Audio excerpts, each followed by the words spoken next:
Hey everybody, this is Dr. Nashlie with the Garden of Nash, and today we're going to talk about over 40 plants that I have in my yard, all at different stages, different things like flowers, vegetables, fruit even, and we're going to let you know how we were able to plant them and show you a little bit of behind the scenes footage. So definitely hit that like, subscribe, hit that post notification bell button. We want to make sure you're sharing the content and commenting, and we'll see some more from Garden of Nash.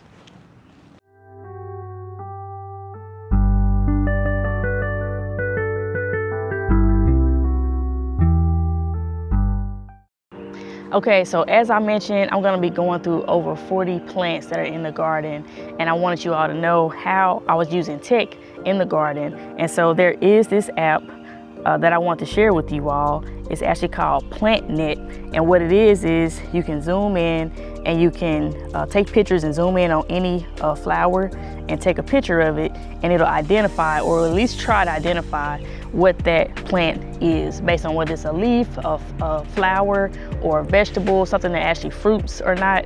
And it's really cool to have in the garden. I forget all the time what I plant, and sometimes I'm not as sure with some of the things that I haven't planted before. So this will help you identify what's actually there.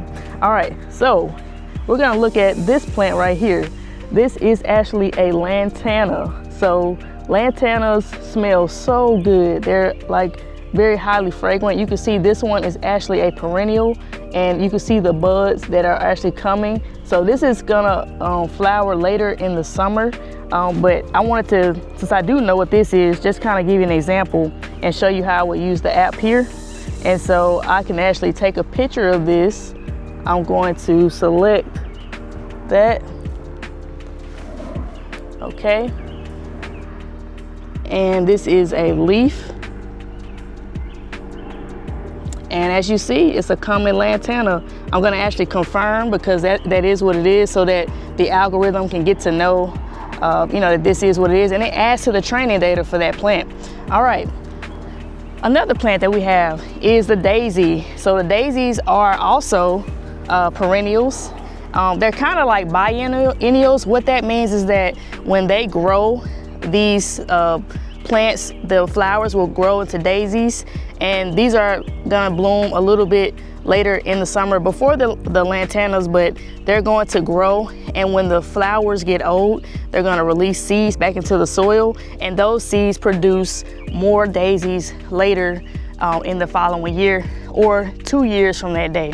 And so we're gonna try our app again here, and so we're going to make sure that we are identifying this as a daisy. So we're gonna take that picture there, and we're gonna hit OK. And we're gonna mark this as a leaf. Remember, if it was a flower, we'll show some examples of that, or a bark, or any other things, you can label it as that as well. But here we go, it's actually a Shasta Daisy. So we're gonna hit confirm, and this is just a fun app, so we'll continue using this. Hey, so we're also gonna check out this flower, which is so beautiful to me. Shout out to my neighbors that gave me these plants a few years ago. Literally dug them up from their yard, and I brought several of them to my yard. Really, it was only like maybe 4 or 5, and it has like doubled almost. I have some more in other parts of the garden as well. This is an early spring flower. It does help, of course, all flowers help with pollinators, different types of pollinators, but for this is just a beauty to me. And so you like to get in early spring, just beauty, before everything else starts to bloom, and this is one of those things. And so here we are, we're gonna use our app. So PlantNet. All right, we're gonna take this picture here. Gonna hit OK. And this is actually a flower, so we're gonna select the flower. And here we are. You can see it says bearded iris, which it does look like that. We also have other types of irises on here. So it gives you whatever percentage it thinks is the most closest to what it is. So 12% that it's a sweet iris, which I believe it is actually a sweet iris, but actually according to this, 43% says it's a bearded iris. So hey, I may actually be wrong here. And we can look at the other plants that is showing, and wow, that does look pretty pretty similar, pretty doggone similar to that. So what we're gonna do is hit confirm and help the app and move on to the next one. All right, so we're moving on. One thing that I like to account for in my yard, because my yard is on a slope, I have a lot of erosion. And so one of the things that I incorporated this year, I had a lot of help from my handy dandy landscaper. He helped me with this, but we were also, you know, adding more grass cover. But this particular plant is actually to help with ground coverage to stop that erosion. So what we're gonna do is take a picture, which I actually forgot what this one was called. So let's take that picture. And this is a leaf. And it is a Asiatic Jasmine. That's exactly what it is. So this is just, again, for ground cover. So right now we have several of these planted around the parts where we have the highest bit of erosion. And so when these things grow, and they've already taken off, like these are runners, you definitely don't want to put these in places so you don't want it to take over. So we will continue to monitor it, but I know at least throughout this season, it's going to continue to grow and get fuller and fuller. This stuff grows in pretty much dry dirt, pretty much any type of mud. It doesn't even have to have a lot of nutrients. Again, remember what a plant will do to live is amazing, and these plants are definitely survivors. Okay, so I actually do know what I planted in my Vigo garden bed that we put together. It's a previous video on that, so make sure you check that out. But I wanted to talk to you all about how we got this bed together. We had to go and get some dirt because it's a new bed. I had to get new dirt, and I wanted to make sure I got it from a very reputable source. And so I actually went to my local nursery, and the local nursery, he had amazing deal on soil. I mean, we had so much soil. He had so much to choose from soil to mulch. This guy literally is like half a mile up the road, and we're able to get the truck and load up so much dirt. And I know we'll show some footage of that. And so this guy literally dumped 2 bulldozers full of dirt into the back of the bed. It was a sight to see. And so we were able to take that dirt, bring it back here to the house, and with a little help from future hubby, was able to get the dirt filled into the bed. He also put together the Vigo garden bed, which is really cool, and we'll show some footage of that as well. And so I do know exactly what's in this. And so right here we have our spinach, and I don't remember exactly what type of spinach, but again, that's why we have our app. So we're gonna take that picture there. If you know it, comment below. You win a prize. I'm just kidding. Okay, it is actually spinach, so I thought it may break it down into a little bit more, you know, concise, but it's spinach at the end of the day. And it is a little late to be growing spinach. We're in April right now, so we'll see if that actually takes off.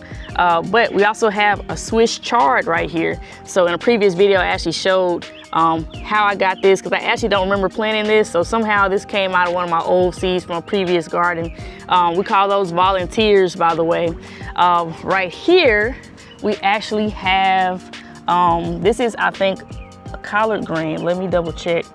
Sometimes when they're so small and young, you can't really tell what they are. But the beauty of this app is that you can use it at any time of the plant. They have the leaves when they're babies. You can also tell when they're fully grown. Was I correct? Oh, this one actually doesn't show. Yeah, I know that this is actually, okay, this could possibly be a cabbage. I thought it was actually greens, like mustards. Okay, it could be mustards too.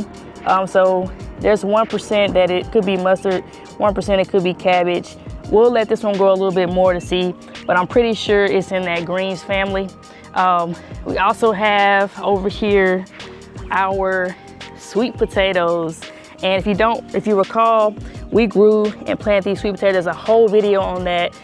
So definitely check out that video as well. But these are our sweet potato vines. And so we just planted these not too long ago. So we're gonna be able to see these take off, these vines. We also have another sweet potato that we planted, and I'll show you that in just a minute. All right, and so for this sweet potato, we're actually using a hilling method. So if you look down in here, you can actually see that we filled it up not as much with dirt to let the sweet potato grow. This vine is actually taken off. This was a small one, and it's actually growing new parts here and leaves here, increasing the vine. And so as it grows, we'll add more and more dirt. They call that hilling, so that at the end of the season, when these leaves start to get brown, we'll literally just dump this bucket over, and hopefully we'll see lots and lots.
Most nutrients that our bodies need. I love to also juice these types of greens as well, or even put them in your smoothies. You can really taste them when you add berries and things like that. So moving right along over to this other side. So I actually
that's what you have. Again, we got some of those mushrooms coming up because of the moisture today, but those will die out as soon as the soil dries back up. And so again, this is with little to no effort how you're able to grow all these leafy greens. And remember, you can cut these, they'll come again, they'll continue to grow throughout the summer. You can also plant more every 2 or 3 weeks, and you'll have lettuce and salads throughout the entire summer. All right, so one type of berry that I love all berries, but my favorite berry is blueberries. So I actually have 2 species of blueberries, and some places blueberries grow wild, but here is one. So one thing about blueberries is that they're really sticky. Most varieties have these sticky, pricks on the end, on the stems, but the flowers basically grow into berries. So you'll see if you look really closely, these were flowers, and when the flowers die out, the little green part is actually the blueberry. And so the blueberry will grow, and every stem that you see that's new, it will die out and it won't produce any more blueberries, but new stems will grow before the end of the season, and those will produce blueberries the following season. So I've actually had this blueberry tree for about 4 years now. I have my other variety over here, which actually does a little bit better than that variety over there. And so I want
lemon smell here. And remember, anything that has a very strong smell, it keeps certain pests and rodents away.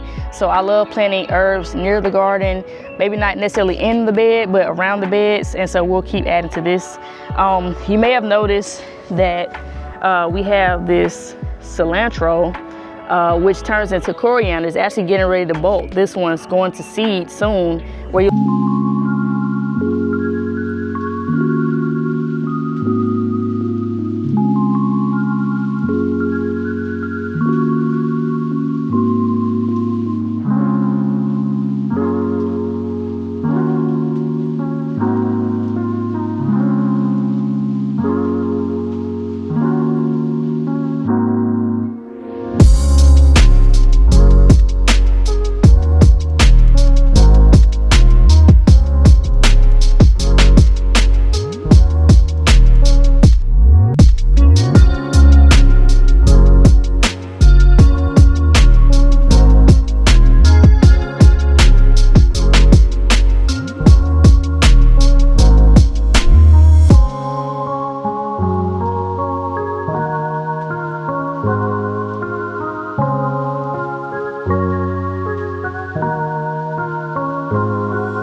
can be harmful to certain people, so don't take my opinion on it, but just do what's best for you. But as you see, this thing grows every year. It comes back. We've even cut this back and it's still grown. It's taken over my cabbages here, which brings up the next plant.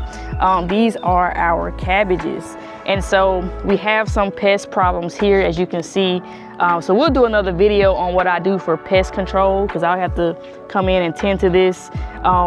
We actually don't have a lot of cauliflowers growing, but we do have some. So let me point so you can kind of see. So look, there's no cauliflower actually growing down in there in that one. I don't see any of this one. We also got more pest control over here. We are starting to see something there, like a flower come up. I believe these are brassicas, but look at that baby right there.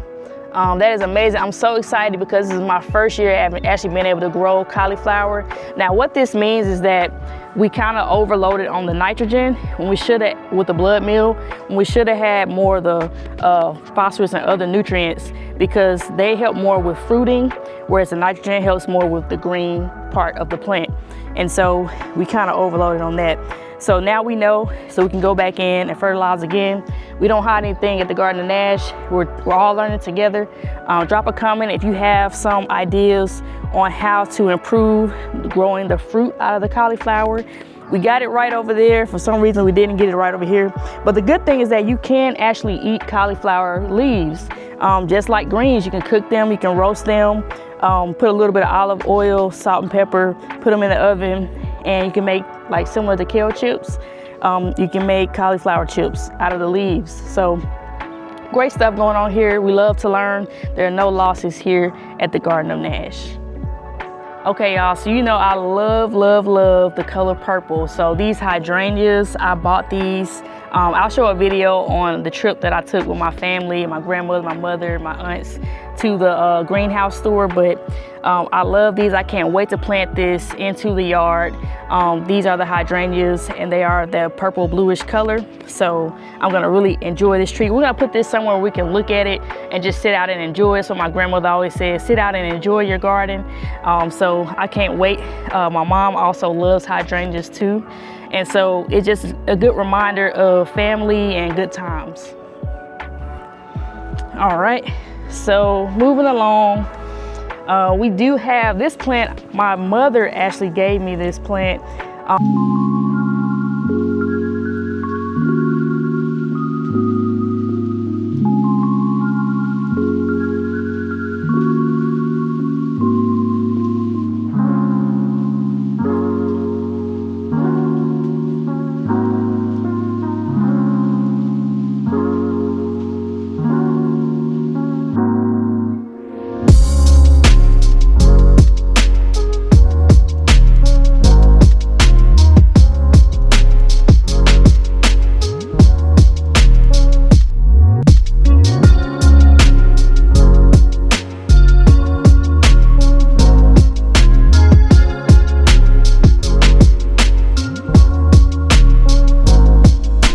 Down below if you know the formal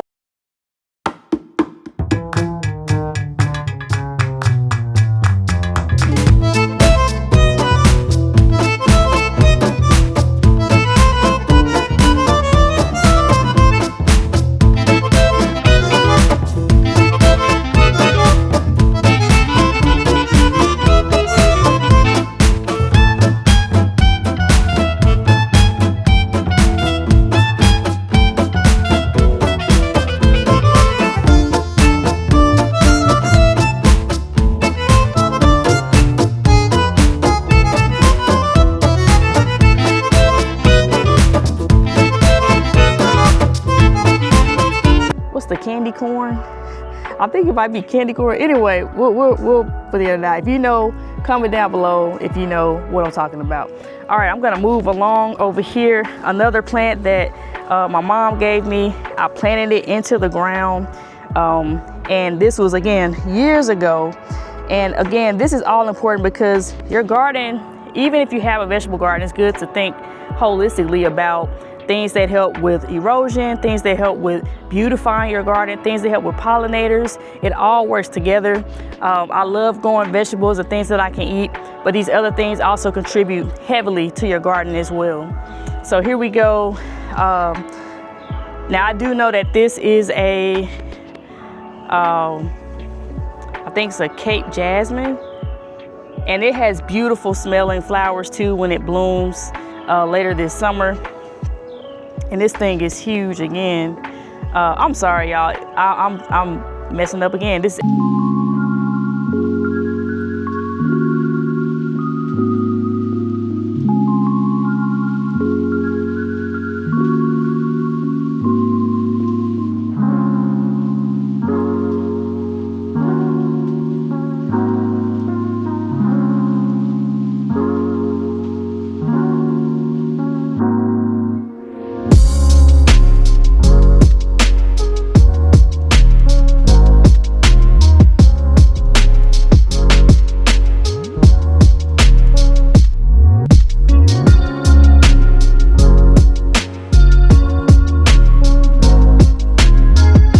Several more plants that I went to the plant store. I have a video on that, but I'm going to tell you about these other varieties that we want to plant.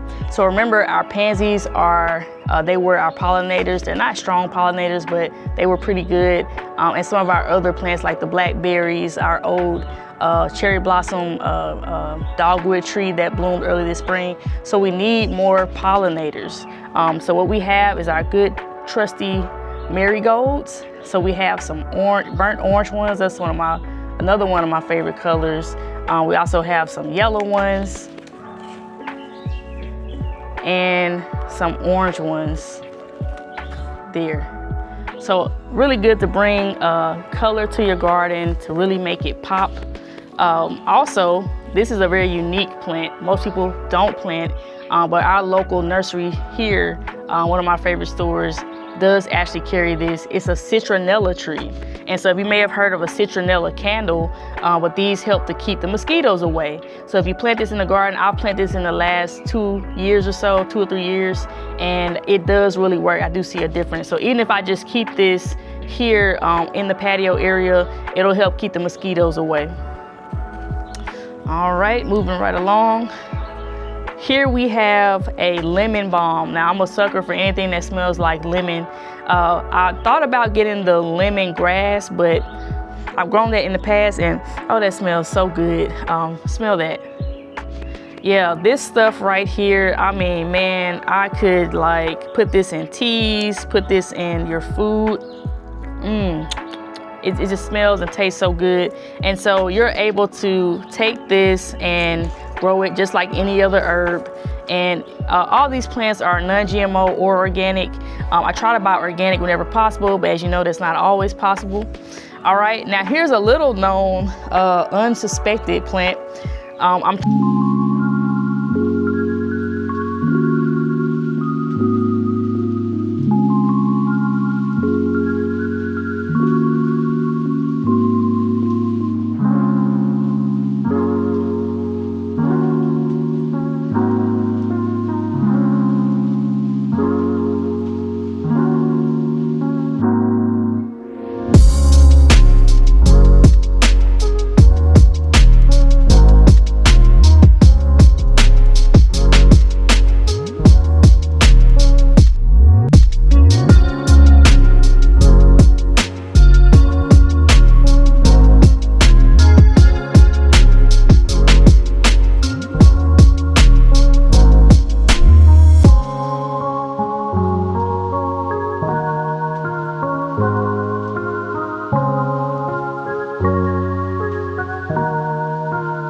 but not least, we'll be planting this lavender plant. Love lavender. I'm actually allergic to lavender, but I love the way it smells, so I can put it in the house in candles or boil it on the oven, on the stove. Really, any of these herbs you can boil on the stove and it'll put that fragrance throughout your house. So there you have it. Those are all of the plants in the garden. Like I said, so many varieties. I hope that you are, this gives you encouragement to help grow your plants and visit your local nursery, or to even start things from seed. Several things I started from seed. Some things I started from seed this year, some things I started from seed years ago and they came back. But that's the beauty of having the garden and seeing what works for you and what doesn't work for you. So again, we always love that you're tuning in to the Garden of Nash. Thanks so much. I'm Dr. Nashlie. We want you to cultivate the sprout so you can determine your route. And thanks so much. Like, subscribe, comment, and we'll see you next time.